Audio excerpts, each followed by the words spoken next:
Bismillahirrahmanirrahim. Assalamualaikum warahmatullahi wabarakatuh. Alhamdulillah. Rabbi shrah li sadri wa yassir li amri wahlul 'uqdatam min lisani yafqahu qawli. Rabbi zidni ilman warzuqni fahman. A'udzu billahi minasy syaithanir rajim. Bismillahirrahmanirrahim. Alhamdulillahi rabbil alamin.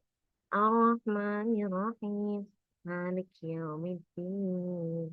Iyyaka na'budu wa iyyaka nasta'in. Ihdinas siratal mustaqim. Siratal ladzina an'amta 'alaihim ghairil maghdubi 'alaihim waladdallin.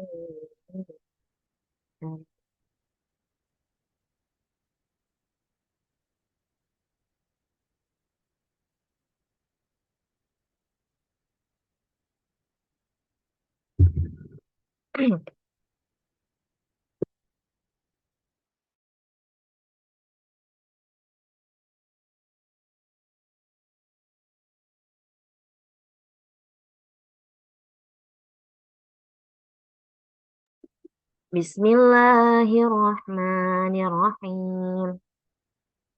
فما كان جواب قومه إلا أن قالوا قالوا أخرجوا آل لوط من قريتكم إنهم أناس يتطهرون فأنجيناه وأهله إلا امرأته قدرناها من الغابرين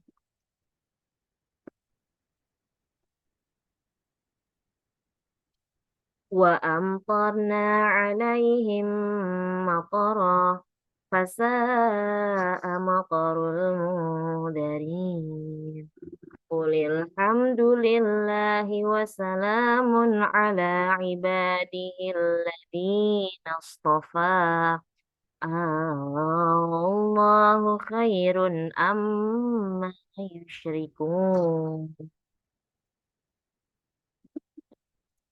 أمن خلق السماوات والأرض وأنزل لكم من السماء ماء فأنبتنا به حدائق ذات بهجة ما كان لكم أن تنبتوا شجرها أإله مع الله بل هم قوم يعدلون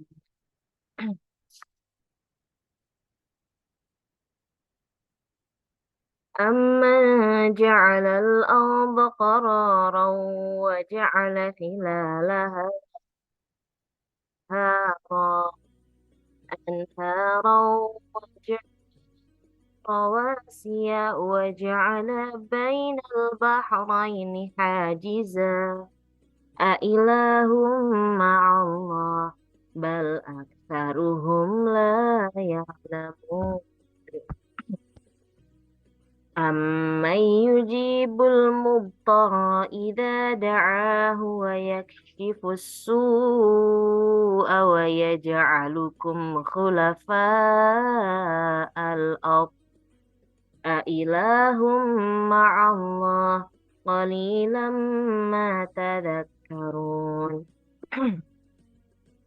أمن يهديكم في ظلمات البر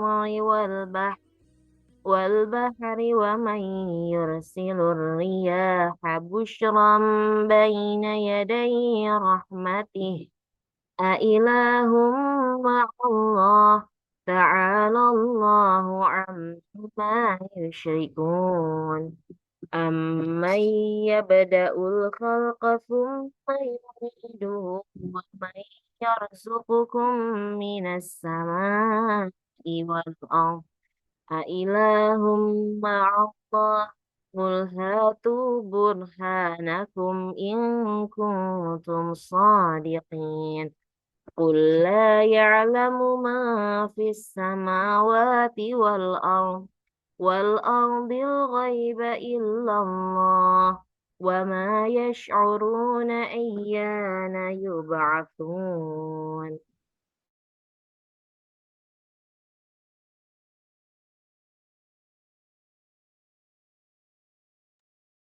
بل ادارك علمهم في الآخرة بل هم في شك منها بل هم منها عمون وقال الذين كفروا أإذا كنا ترابا وآباؤنا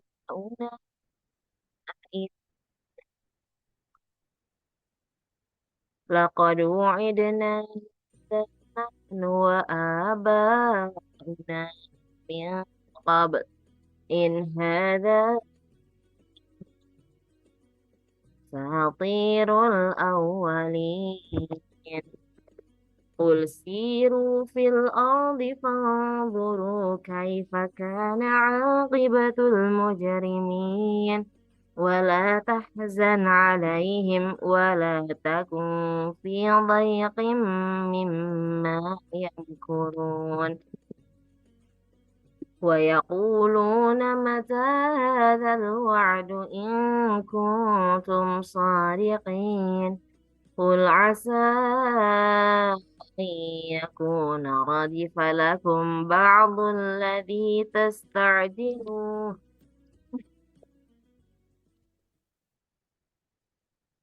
وإن ربك لذو فضل على الناس ولكن أكثرهم لا يشكرون وإن ربك ليعلم ما تكن صدورهم وما يعلنون وما من غائبة في السماء والأرض إلا في كتاب مبين إن هذا القرآن يقص على بني إسرائيل أكثر الذي فيه يختلفون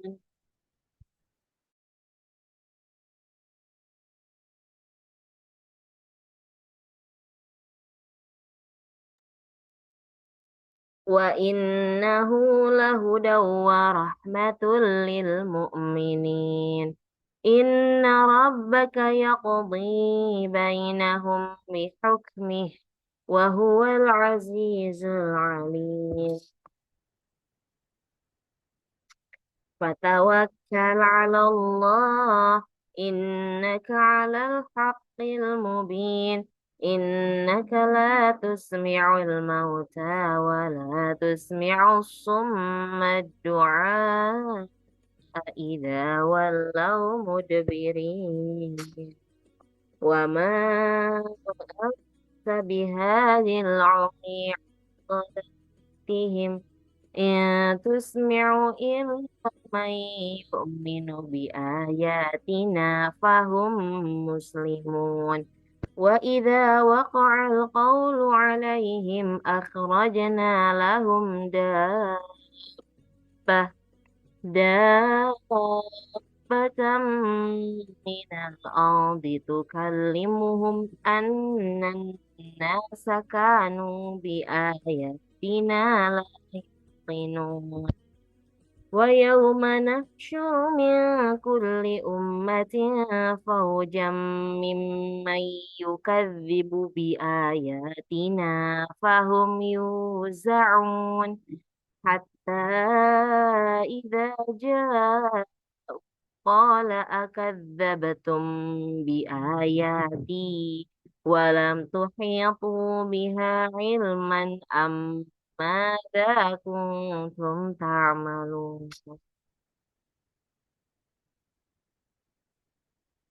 ووقع القول عليهم بما ظلموا فهم لا ينطقون ألم يروا أنا جعلنا ليسكنوا فيه والنهار مبصرا إن في ذلك لآيات لقوم يؤمنون ويوم ينفخ في الصور ففزع من في السماوات ومن في الأرض إلا ما شاء الله وكل أتوه داخرين وترى الجبال تحسبها جامدة وهي تمر مر السحاب صنع الله الذي أتقن كل شيء إنه خبير بما تفعلون.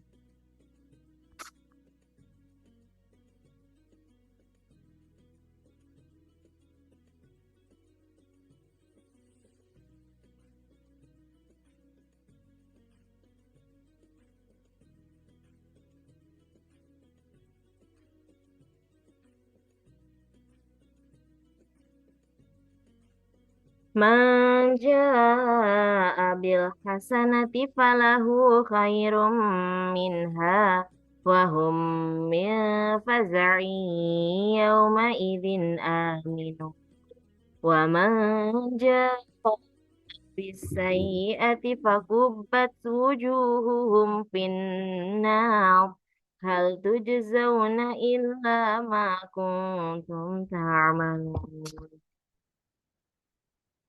إنما أمرت أن أعبد رب هذه البلدة الذي حرمها وله كل شيء وأمرت أن أكون من المسلمين وأن أتلو القرآن فمن اهتدى فإنما يهتدي لنفسه ومن ضل فقل إنما أنا نذير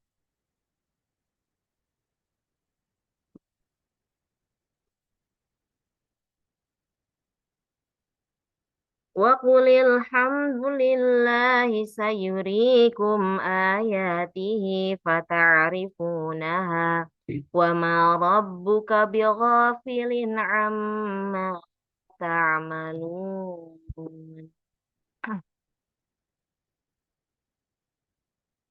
Terus,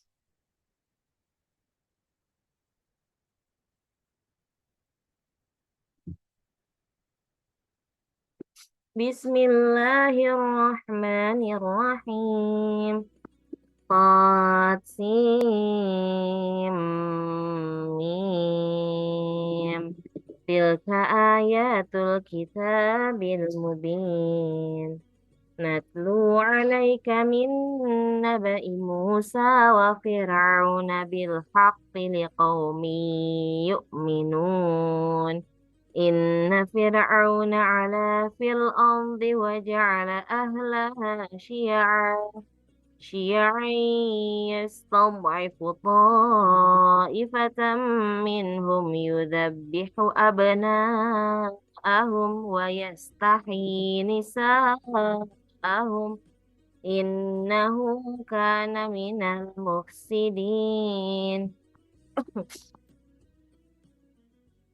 ونريد أن نمن على الذين استضعفوا في الأرض ونجعلهم أئمة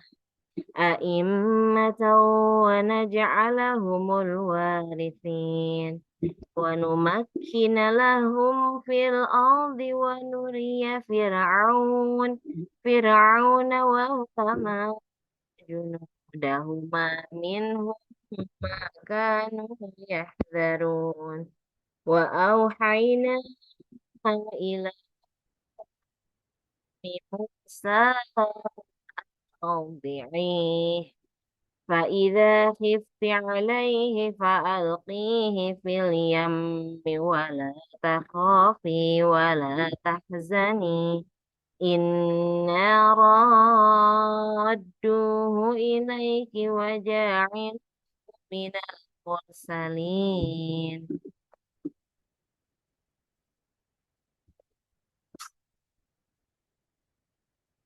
فالتقطه آل فرعون ليكون لهم عدوا وحزنا إن فرعون وهامان وجنودهما كانوا خاطئين وقالت امرأة فرعون قرة عين لي ولك لا تقتلوه عسى أن ينفع أن ينفعنا نتخذه ولدا يشعرون وأصبح فؤاد أم موسى فارغا إن كادت لتبدي به لولا أن ربطنا على قلبها لتكون من المؤمنين وقالت لأخته قصيه فبصرت به عن جنب وهم لا يشعرون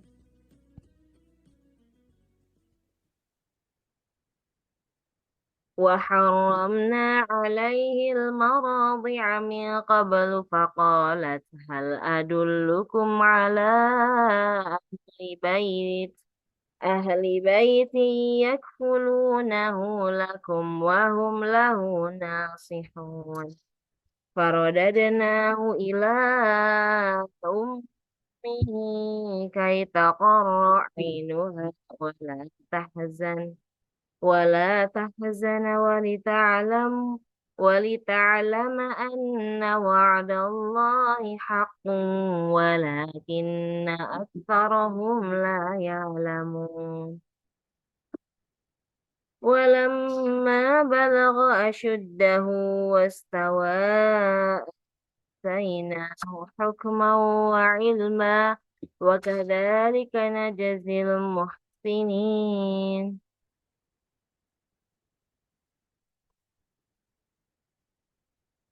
ودخل المدينة على حين غفلة من أهلها فوجد فيها رجلين يقتتلان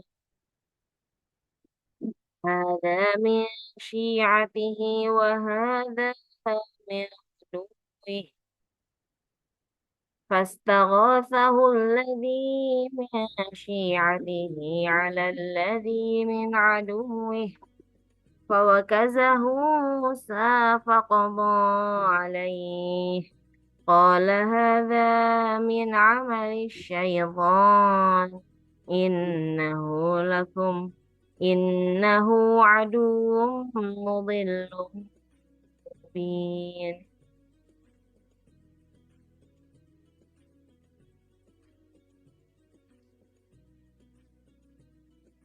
قال رب إني ظلمت نفسي فاغفر لي فغفر له إنه هو الغفور الرحيم قال رب بما علي فلن أكون ظهيرا للمجرمين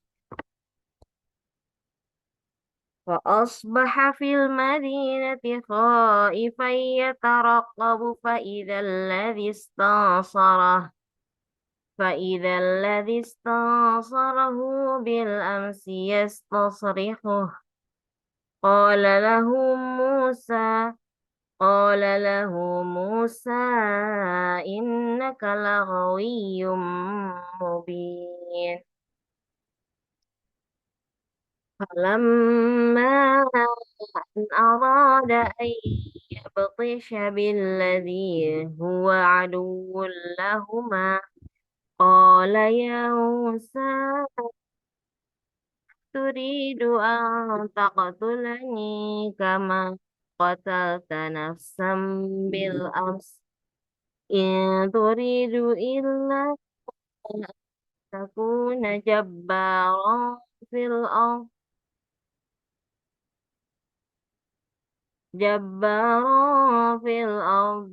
في الأرض وما تريد أن تكون من المصلحين.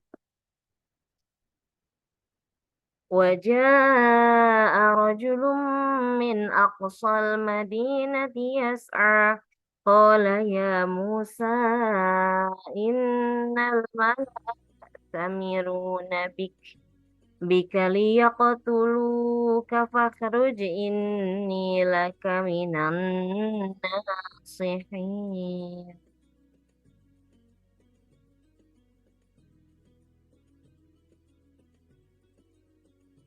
فخرج منها خائفا يترقب قال رب نجني من القوم الظالمين. ولما توجه تلقاء مدين قال عسى ربي أن يهديني سواء السبيل. ولما ورد ماء مدين وجد عليه أمة من الناس يسكون ووجد من دونهم امرأتين تذودان قال ما خطبكما قالتا لا نسقي حتى يصدر الرعاء وأبونا شيخ كبير. فسقى لهما ثم تولى إلى الظل فقال رب إني لما أنزلت إلي من خير فقير. فجاءته إحداهما تمشي على استحياء قالت إن قالت إن أبي يدعون ليجزيك أجر ما سقيت لنا. فلما جاءه وقص عليه القصص قال لا تخف نجوت من القوم الظالمين. قالت إحداهما يا أبت استأجره إن خير من است إن خير من استأجرت القوي الأمين. قال إني أريد أن أنكحك إحدى ابنتي هاتين على تأجرني تأجرني 8 حجج فإن أتممت عشرا فمن عندك وما أريد أن أشق عليه ستجدني إن شاء الله من الصالحين.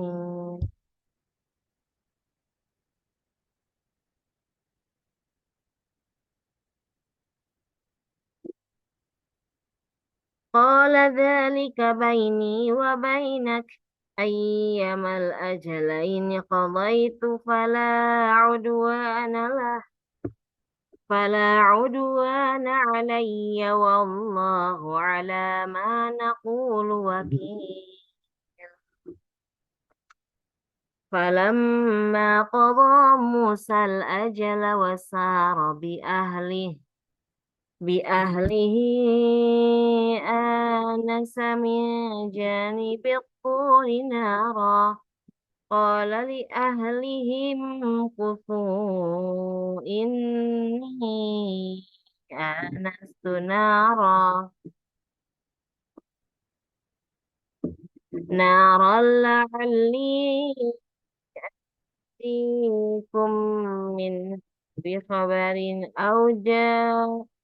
أو جذوة من النار تصطلون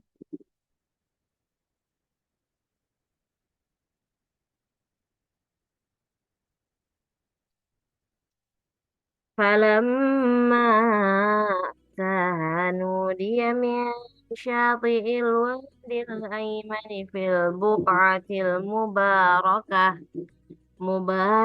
من الشجرة أي يا موسى أي يا موسى إني الله رب العالمين وأن ألق عصاك فلما رآها تهتز كأنها جان ولا مدبرا ولم يعقب يا موسى يا موسى قبل واتخف إنك من الآمنين أسلك يدك في جيبك تخرج بيضاء من غير سوء واضمم إليك جناحك من الرهب فذلك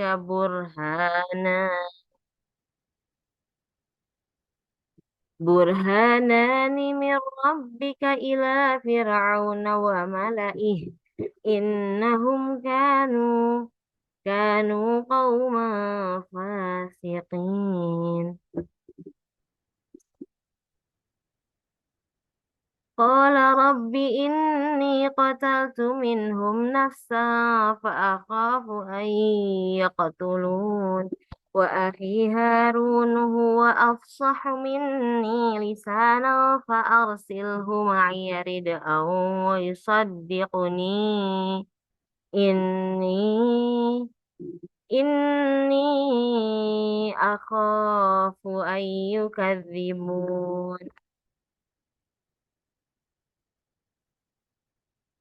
قال سنشد عضدك بأخيك ونجعل لكما سلطانا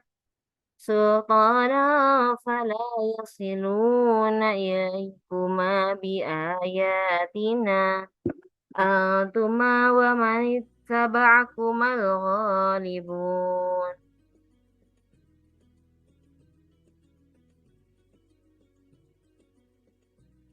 فلما جاءهم موسى بآياتنا بينات قالوا قالوا هذا سحر مفترى وما سمعنا بهذا في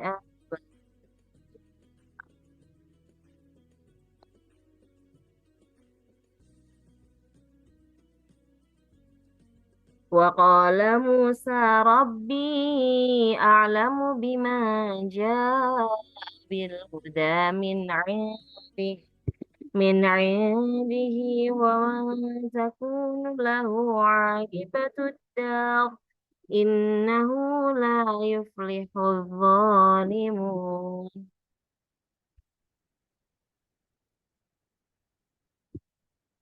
وقال فرعون يا أيها أردت لكم من إله غيري فأوقد لي إياها فأوقد لي يا هامان واجعل- فاجعل لي صرحا صرحا فاجعل لي صرحا لعلي أطلع إلى موسى وإني لا وإني لأظنه من الكاذبين واستكبر هو وجنوده في الأرض بغير الحق وظنوا أنهم إلينا لا يرجعون فأخذناه وجنوده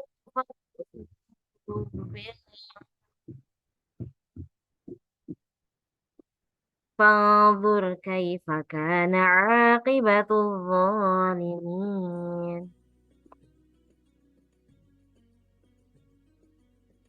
وجعلناهم أئمة يدعون إلى النار ويوم القيامة لا ينصرون وأتبعناهم في هذه الدنيا لعنة ويوم القيامة هم من المقبوحين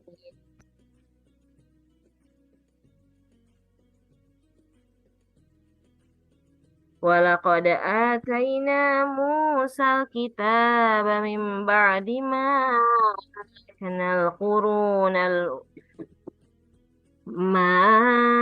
أهلكنا القرون الأولى بصائر للناس وهدى ورحمة لعلهم يتذكرون وما كنت بجانب الغربي إذ قضينا الأمر وما كنت من الشاهدين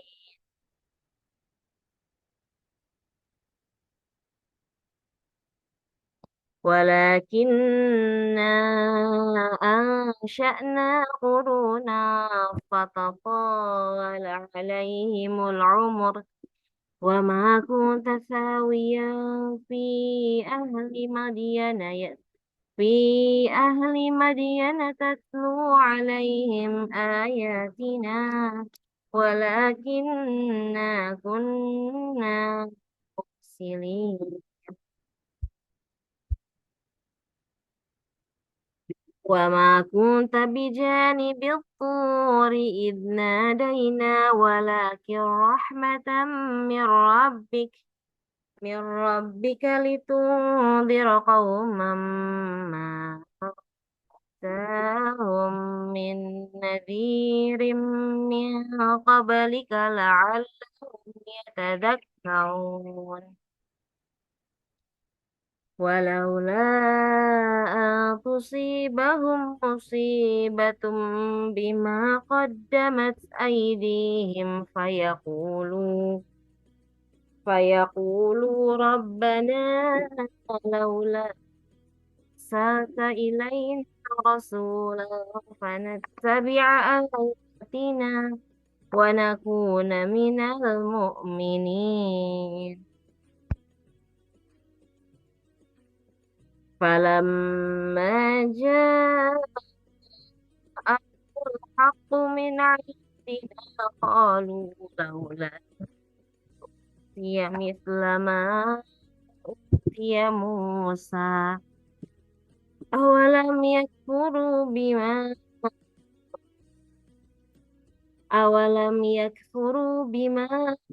أوتي موسى من قبل قالوا سحران تظاهرا فقالوا إنا بكل كافرون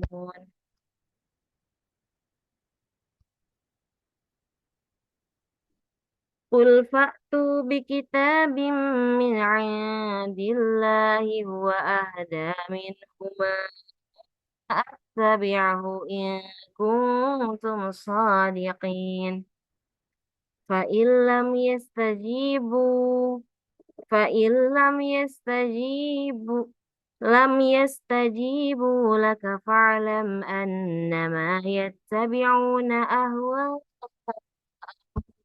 ومن أضل ممن اتبع هواه بغير هدى من الله إن الله لا يهدي القوم الظالمين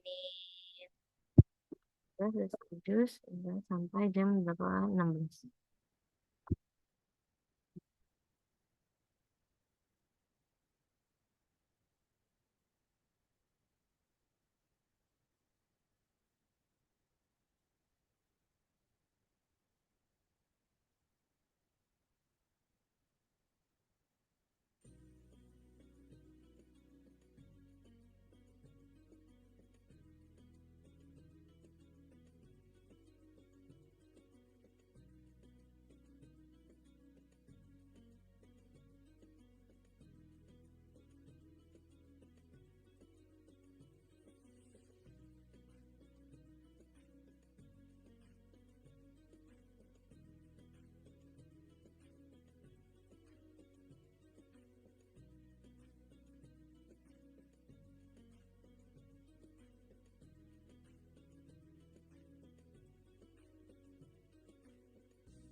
Bismillahirrahmanirrahim. Walaqad wassalna walaqad wassalna lahumul qawla la'allahum yatadhakkarun. Alladzina atainahumul kitaba min qablihi hum bihi Apakah kamu merasa energi terbarukan mahal? وإذا يتلى عليهم قالوا آمنا به إنه الحق من ربنا كنا من قبله مسلمين أولئك يؤتون أجرهم مرتين بما صبروا ويدرؤون بالحسنة السيئة ومما رزقناهم ينفقون وإذا سمعوا اللغو أعرضوا عنه وقالوا لنا ولكم أعمالكم سلام عليكم لا نبتغي الجاهلين إنك لا تهدي من أحببت ولكن الله يهدي من يشاء وهو أعلم بالمهتدين وقالوا إن نتبع الهدى معك نتخطف من أرضنا أولم نمكن لهم حرما آمنا يجبى إليه ثمرات كل شيء رزقا من لدنا ولكن أكثرهم لا يعلمون وكم أهلكنا من قرية بطرت معيشتها فتلك مساكنهم لم تسكن من بعدهم إلا قليلا وكنا نحن الوارثين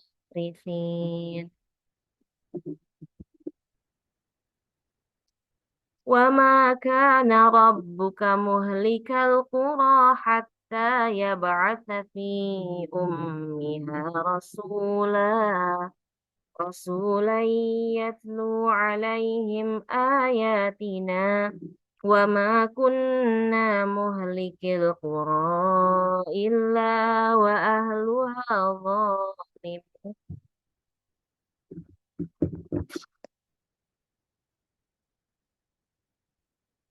وما أوتيتم من شيء فمتاع الحياة الدنيا وزينتها وما عند الله خير وأبقى أفلا تعقلون أفمن وعدناه وعدا حسنا فهو لاقيه كمن متعناه متاع الحياة الدنيا ثم هو يوم من المحضرين ويوم يناديهم فيقول أين شركائي الذين كنتم تزعمون قال الذين حق عليهم القول ربنا هؤلاء الذين أغوينا كما أغوينا تبرأنا إليك ما كانوا إيانا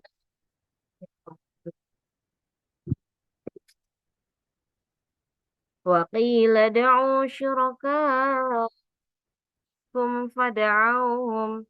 فدعوهم فلم يستجيبوا لهم ورأوا العذاب لو أنهم كانوا يهتدون ويوم يناديهم فيقول ماذا أجبتم المرسلين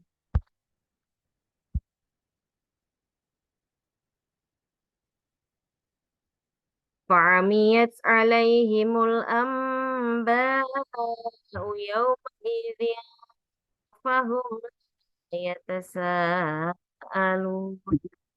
فأما من تاب وآمن وعمل صالحا فعسى أن يكون من المفلحين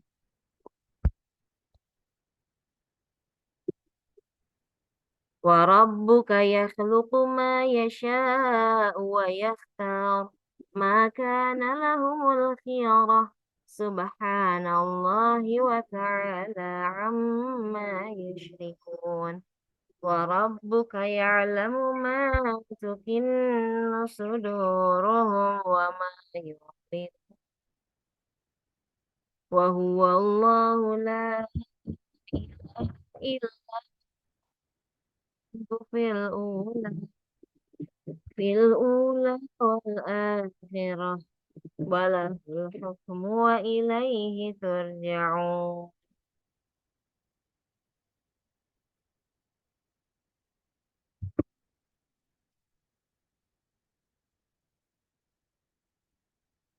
قل أرأيتم إن جعل الله عليكم الليل سرمدا إلى يوم القيامة من إله غير الله يأتيكم بضياء أفلا تسمعون قل أرأيتم إن جعل الله عليكم الليل سرمدا إلى يوم القيامة من إله غير الله يأتيكم بليل تسكنون فيه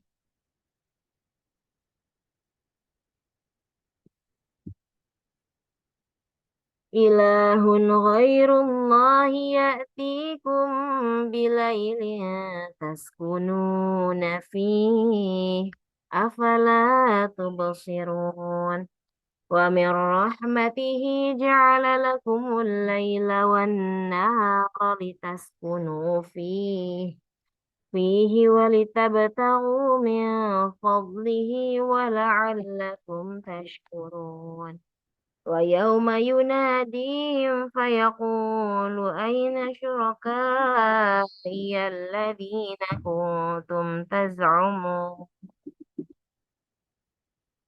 ونزعنا من كل أمة شهيدا فقلنا هاتوا برهانكم فعلموا أن الحق لله وضل عنهم ما كانوا يفترون إن قارون كان من قوم موسى فبغى عليهم وآتيناه من الكنوز ما إن مفاتحه لتنوء بالعصبة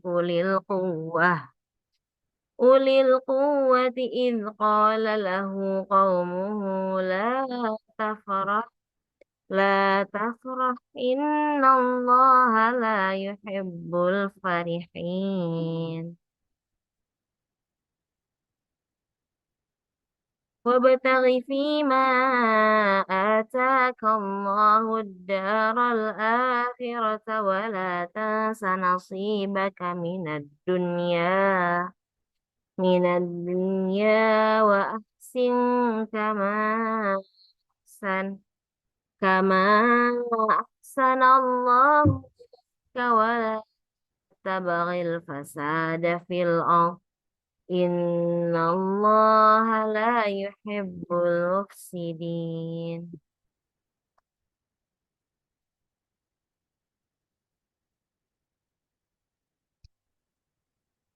قال إنما أوتيته على علم عندي أولم يعلم أن قد أهلك من قبله من القرون من هو من هو أشد منه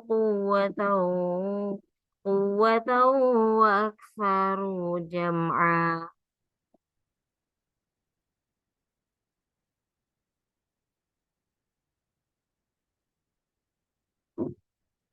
ولا يسأل عن ذنوبهم المجرمون. فخرج على قومه في زينته. قال الذين يريدون الحياة الدنيا يا ليت لنا أوتي مثل ما أوتي قارون إنه لذو حظ عظيم. وقال الذين أوتوا العلم ويلكم ثواب الله خير لمن آمن وعمل صالحا ولا يلقاها إلا الصابرون. فخسفنا به بداره الأرض فما كان له من فما كان له من فئة ينصرونه من دون الله وما كان من المنتصرين.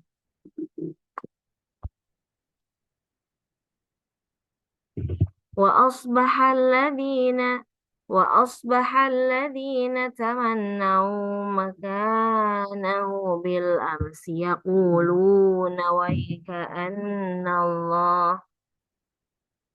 ويكأن الله يبسط الرزق لمن يشاء من عباده ويقدر لولا أننا ولولا أمن الله علينا لخسف بنا وكأنه لا يفلح الكافرون.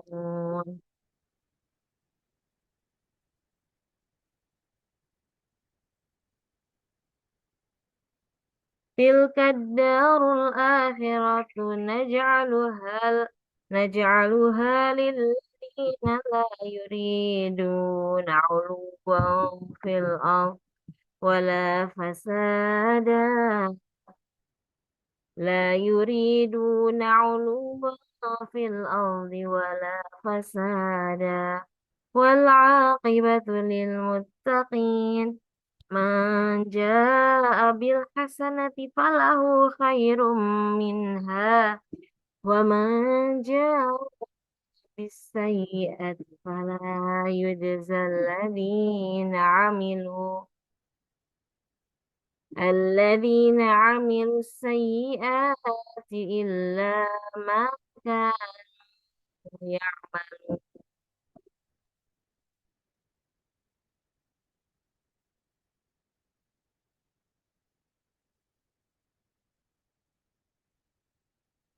إن الذي فرض عليك القرآن لرادك إلى معاد قل به أعلم ما جاء بالهدى ومن هو في ضلال مبين.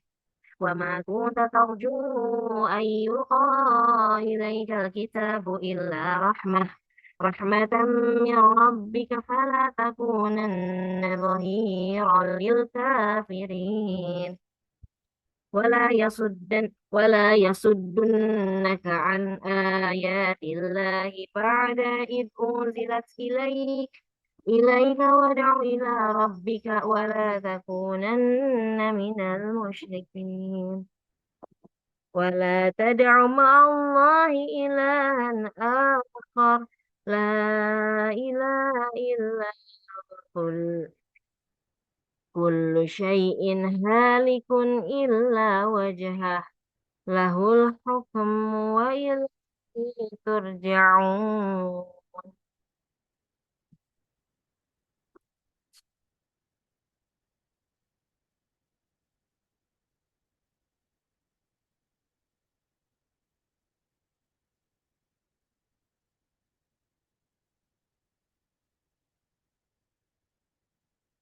Bismillahirrahmanirrahim. Alif Lam Mim. Hasiban nasu an yutraku an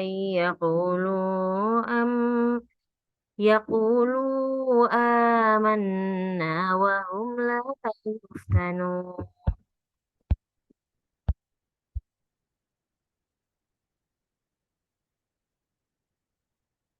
ولقد فتنا الذين من قبلهم فليعلمن الله الذين صدقوا وليعلمن الكاذبين. أم حسب الذين يعملون السيئات أن يسبقون ساء ما يحكمون.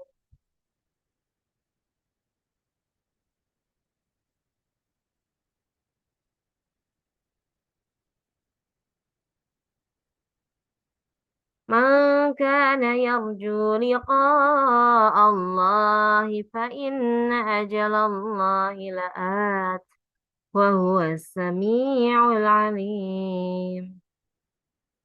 ومن جاهد فإنما يجاهد لنفسه إن الله لغني عن العالمين.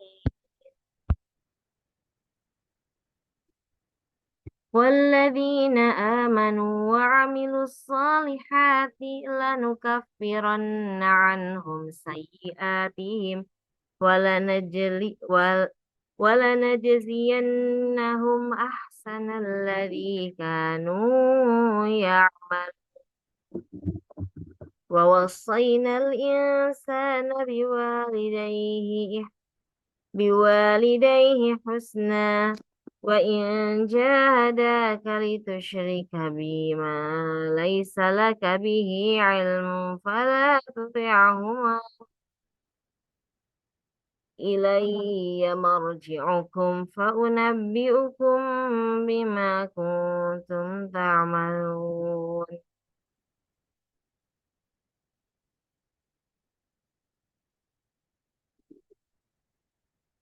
والذين آمنوا وعملوا الصالحات لندخلنهم في الصالحين. ومن الناس من يقول آمنا بالله فإذا هي في الله وجعل فتنة الناس كعذاب الله.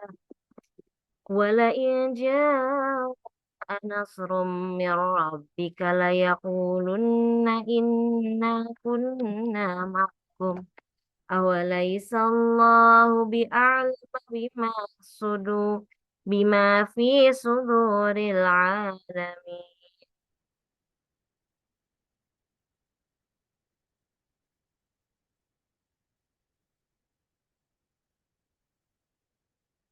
وليعلمن الله الذين آمنوا وليعلمن المنافقين.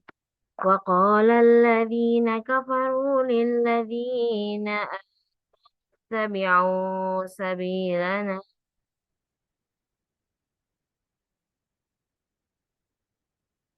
وقال الذين كفروا للذين آمنوا اتبعوا سبيلنا ولنحمل خطاياكم وما هم بحاملين من خطاياهم شر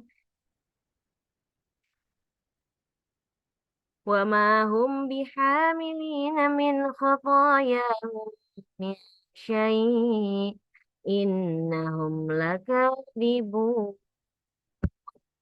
وليحملن أثقالهم وأثقالا مع أثقالهم وليسألن يوم القيامة ما كانوا يفترون. ولقد أرسلنا نوحا إلى قومه فلبث فيهم ألف سنة إلا 50 عاما فأخذهم الطوفان وهم ظالمون فأنجيناه وأصحاب السفينة وجعلناها آية للعالمين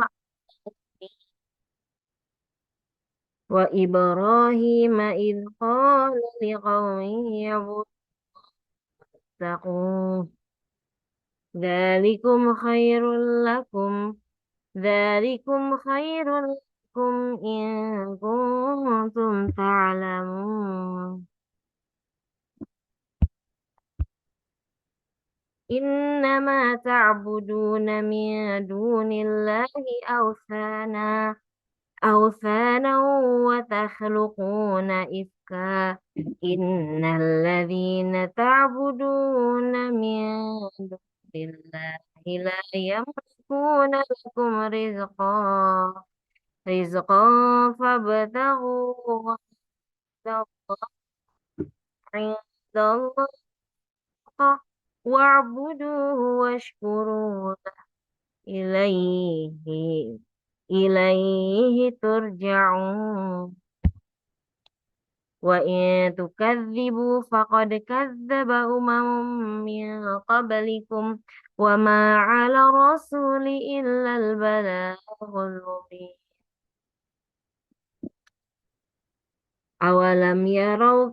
أولم يروا كيف يبدئ الله الخلق ثم يعيده إن ذلك على الله يسير قل سيروا في الأرض فانظروا كيف بدأ الخلق ثم الله ينشئ النشأة الآخرة إن الله على كل شيء قدير يعذب من يشاء ويرحم من يشاء إليه تقلبون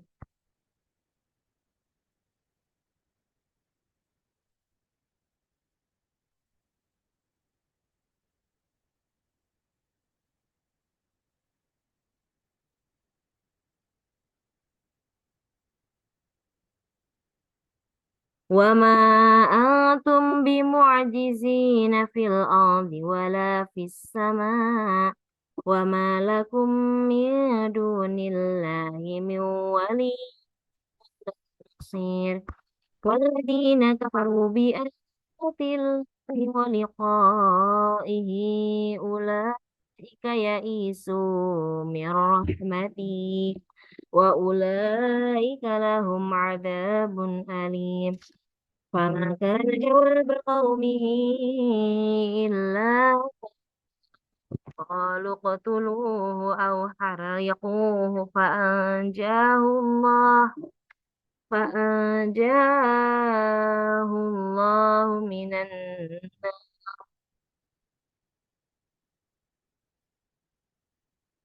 إن في ذلك لآيات لقوم يؤمنون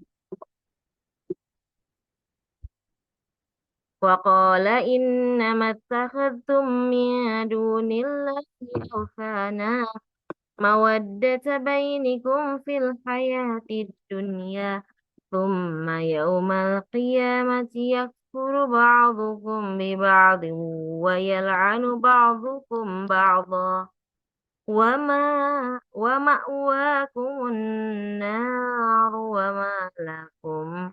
وما لكم من ناصرين فآمن له لوط وقال إني مهاجر إلى ربي ثم إنه هو العزيز الحكيم ووهبنا له إسحاق ويعقوب وجعلنا في ذريته النبوة والكتاب وآتيناه أجره في الدنيا وإنه في الآخرة لمن الصالحين.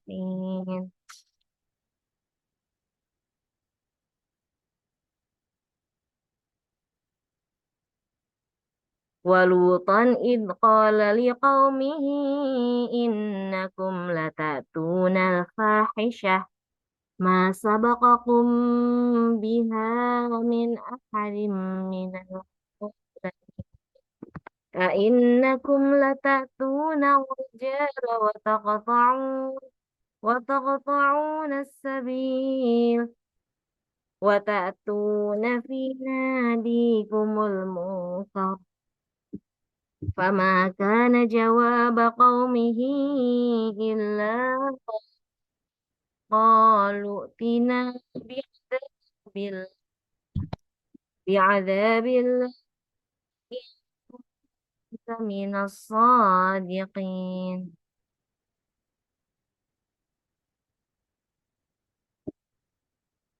قال رب انصرني على القوم المفسدين ولما جاءت رسلنا إبراهيم بالبشرى قالوا إنا مهلكو أهل هذه القرية إن أهلها كانوا ظالمين. قال إن فيها لوطا قالوا نحن أعلم بما فيها لننجينه وأهله إلا امرأته كانت من الغابرين. ولما أن جاءت رسلنا لوطا سيء بهم وضاق بهم ذرعا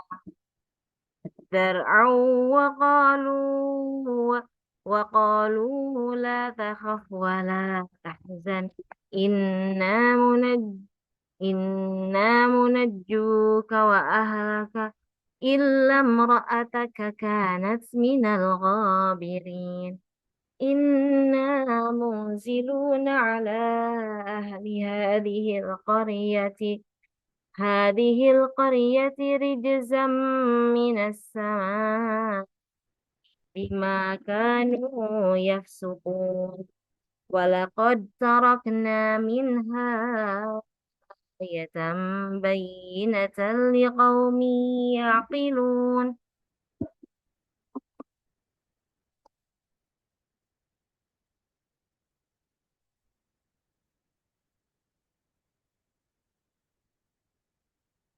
وإلى مدين أخاهم شعيبا فقال يا قوم اعبدوا الله وارجوا اليوم الآخر ولا تعثوا في الأرض مفسدين.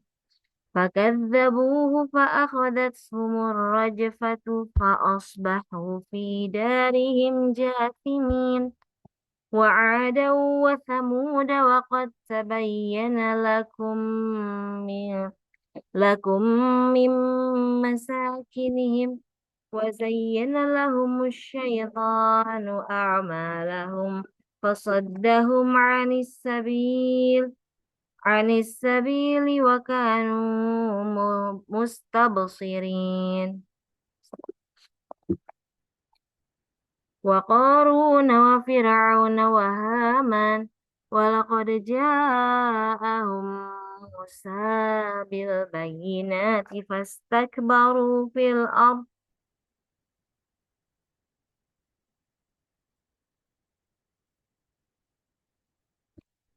وقارون وفرعون وهامان ولقد جاءهم موسى بالبينات بالبينات فاستكبروا في الأرض وما كانوا سابقين فكلا أخذنا بذنبه فمنهم من أرسلنا عليه حاصبا ومنهم من أخذته الصيحة ومنهم من خسفنا به الأرض ومنهم من أغرقنا وما كان الله ليظلمهم ولكن كانوا أنفسهم يظلمون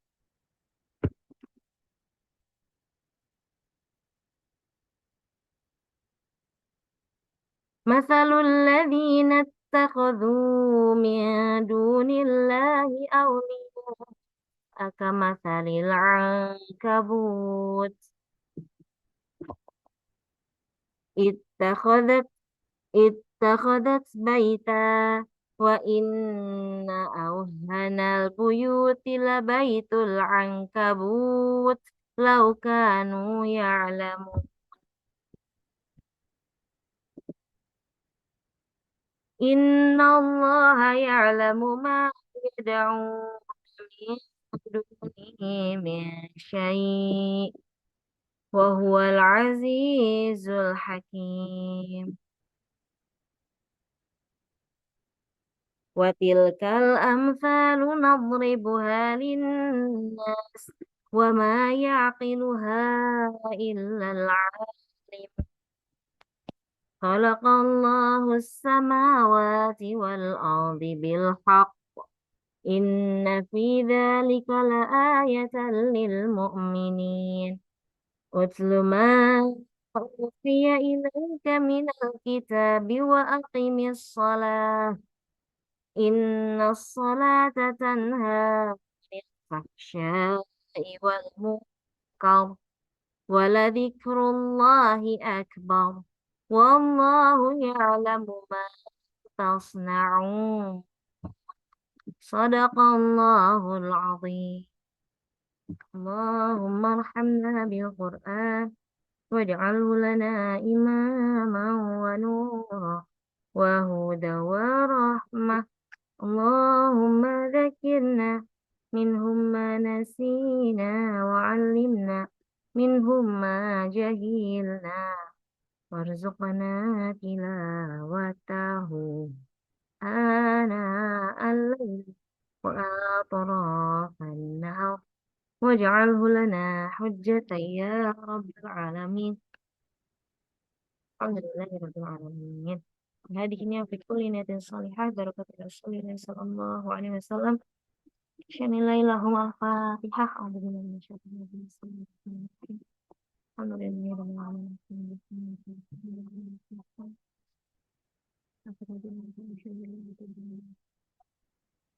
Alhamdulillah sudah baca ya juz 20 surah An-Naml tadi ya.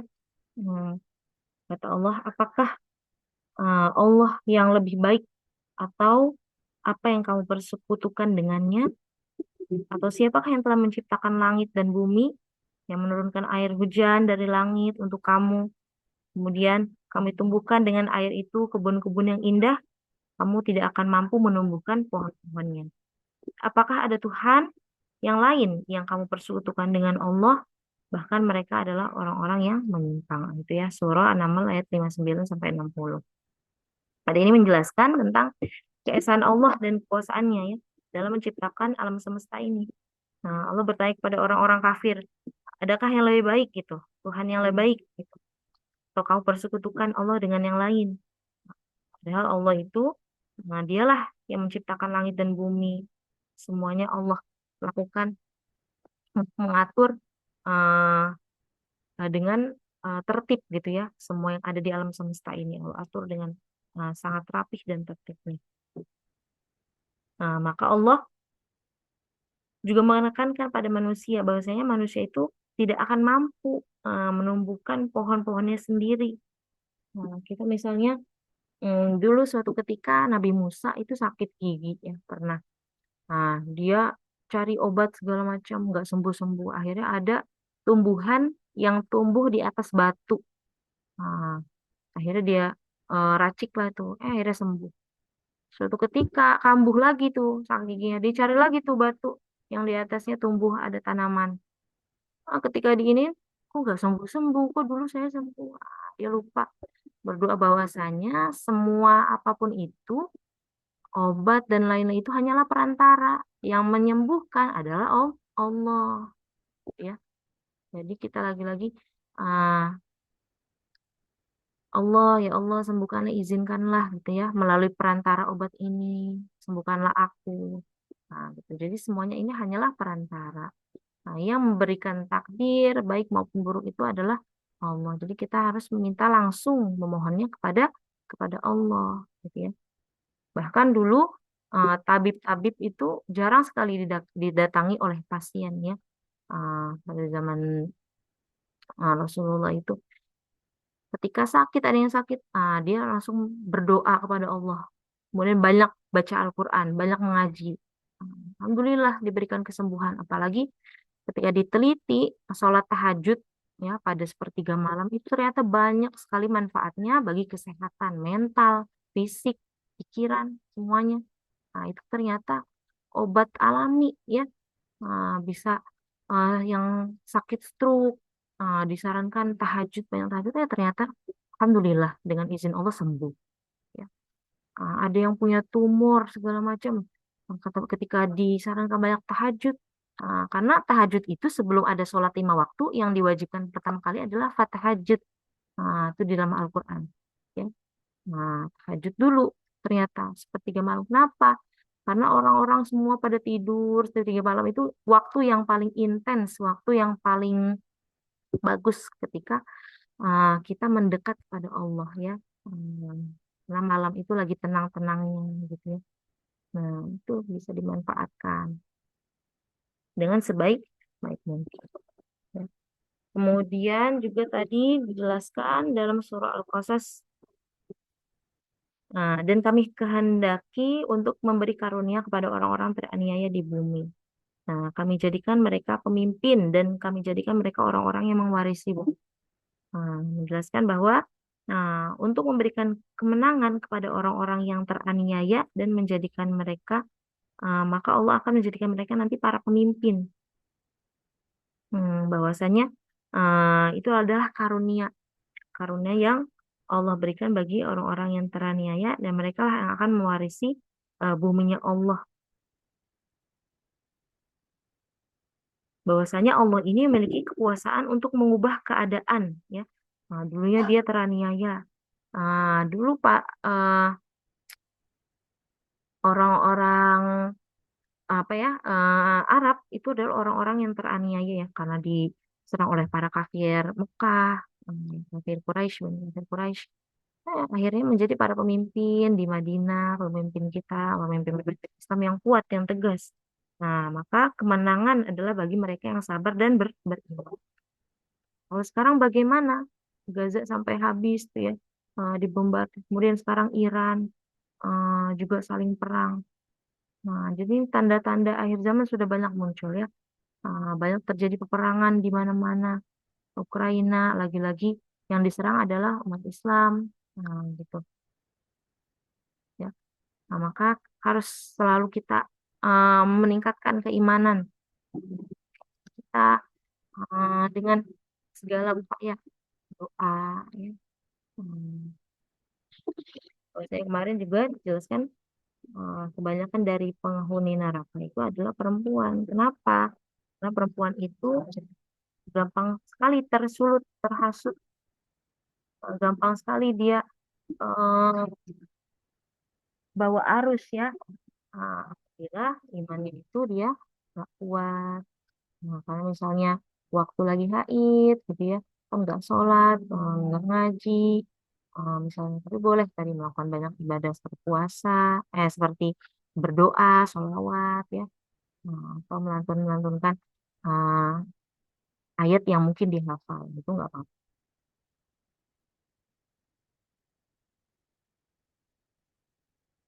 Oke.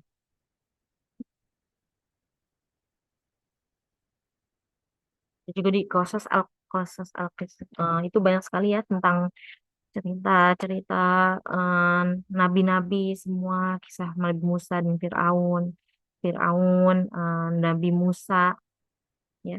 Kemudian tentang peringatan kepada orang-orang kafir, itu ya, sampai akhir zaman ini. Nah, jadi apa yang terjadi pada akhir zaman ini? Kata Rasulullah bahwasanya umatku nanti akan terpecah belah sampai kiamat datang, ya, menjadi eh, 70 golongan lebih dan hanya satu yang selamat. Jadi apa yang selamat itu adalah Ahlus Sunnah wal Jamaah. Nah, tapi tidak, kita nggak bisa melihat dari mazhabnya saja. Kita lihat dari pribadinya, apakah iman dia, ketakwaannya, kemudian hatinya. Nah, itu adalah lagi-lagi balik ke diri masing-masing. Jadi tidak hanya mazhab apapun itu, tapi Allah melihat uh, hatinya, ibadah ketakwaannya kepada Allah. Seberapa jauh dia, seberapa besar uh, apa yang dia lakukan untuk mendekatkan diri kepada Allah. Tapi surganya Allah itu mahal, nggak bisa dibeli dengan uh, apa ya, harga yang murah, gitu ya.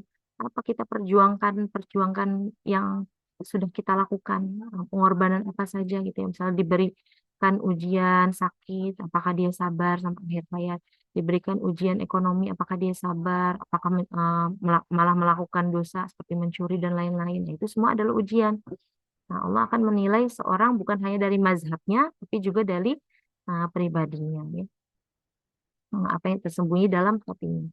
Nah, insya Allah, kalau uh, kalau Allah izinkan kita untuk menjadi hambanya yang soleh, kita juga selalu berdoa kepadanya, meminta akhir, ya, waktu di mana sampai nanti akhir hayat kita diwafatkan dalam keadaan baik, ya, insya Allah Allah kabulkan. Tapi semua itu balik kepada diri kita masing-masing. Apakah ketika kita berdoa itu kita aplikasikan dulu gak dalam kehidupan sehari-hari ini, gitu ya. Nah, semoga Allah mudahkan, Allah teguhkan, Allah perkokoh iman kita sampai akhir hayat. Amin ya rabbal alamin. Ya. Hmm. Jadi sekarang ini faktanya fenomena udah terbukti banyak jelas hadis-hadis Rasulullah, ya, bahwasanya umat ini terpecah belah. Nah, makanya di Timur Tengah itu banyak terjadi peperangan, ya. Sekarang di mana-mana umat Islamnya kemana, gitu ya? Kenapa nggak dibela? Karena dipecah, dipropaganda oleh musuh Islam sendiri, ya, Amerika dan sekutu-sekutunya itu. Nah, ketika dulu Salahuddin Al-Ayyubi, dia itu mengambil kembali Palestina, bagaimana caranya? Dia kerjasama, tidak melihat perbedaan agama Islam, ada Syiah, Sunni, semua akhirnya bersatu. Akhirnya bisalah memenangkan kembali, mengerebut kembali Palestina. Nah, karena itu takut, ya, dunia itu takut, ya, Amerika dan sekutu-sekutunya mereka menakuti sekali bagaimana sebisa mungkin memecah belah antar umat Islam, ya, khususnya negara-negara Islam yang ada di timur. Tuh. Nah, makanya dipropaganda, dibuatlah satu sama lain ini saling berperang, saling menghasut satu sama lain. Nah, itu akan terjadi sampai hari hari kiamat kata Rasulullah. Sampai akhirnya nanti akan Imam Mahdi turun dan menyatukan seluruh umat umat Islam, ya. Semoga kita jaga selalu dimanapun kita berada, ya, terutama keluarga-keluarga kita. Nah, kita nggak tahu nih besok masih bisa bernafas atau enggak, besok keadaannya bagaimana, karena kita nggak bisa memprediksi hmm, keadaan ini yang tidak bisa ditentukan. Oke, bisa berlindung pada Allah. Cukupkan dengan baca doa kafaratul majlis. Subhanakallahumma bihamdika. Asyhadu an la ilaha illa anta nastaghfiruka wa natubu ilaik.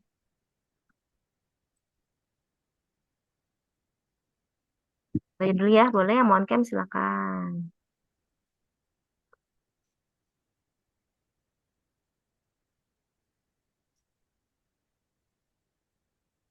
Oke, satu, dua, tiga. Barakallah. Terima Assalamualaikum kasih warahmatullahi Kak wabarakatuh. Putri semuanya. Sampai ketemu besok insya Allah. Hmm.